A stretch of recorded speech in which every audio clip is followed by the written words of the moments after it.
yung ano, para straight.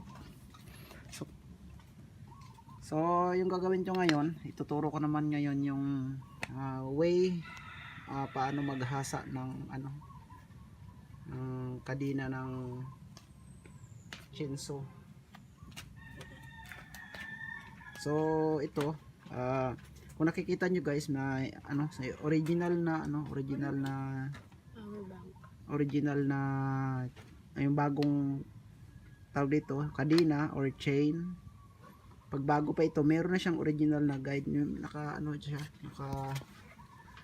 so yan na yung ano ginagaya ko. So gaya nito. So ito, pag chainsaw ko natamama sa ano, sa wire, electric wire yata yon. So kaya na ano, naging mapurol na siya. So ngayon gagawin ko ito. So dapat yung chainsaw naka flat talaga siya. So flat dapat, tapos firm, hindi siya ano, hindi siya gumagalaw-galaw. So isa sa mga purpose para tapos yung ano nyo, yung tawag dito, yung file ninyo, or sa anong tawag ba dito sa Tagalog, hindi ko alam, pero ito yung file.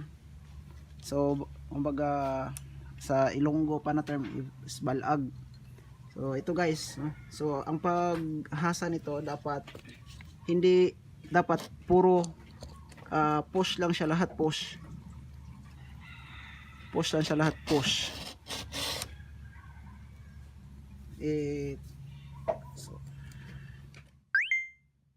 So dapat push lang siya lahat, push. Gaya yan. So, tapos meron siya mga, siguro estimated ko nito mga yung slant ng ano, ng ngipin gaya ng original, siguro mga 15 degrees siguro lang ito. So, parang nakaslide lang siya ng konti. So ganyan lang guys.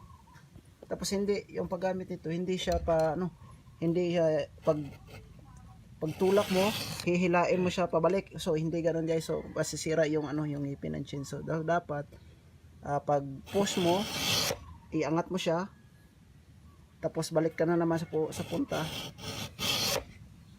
i-push na naman ulit.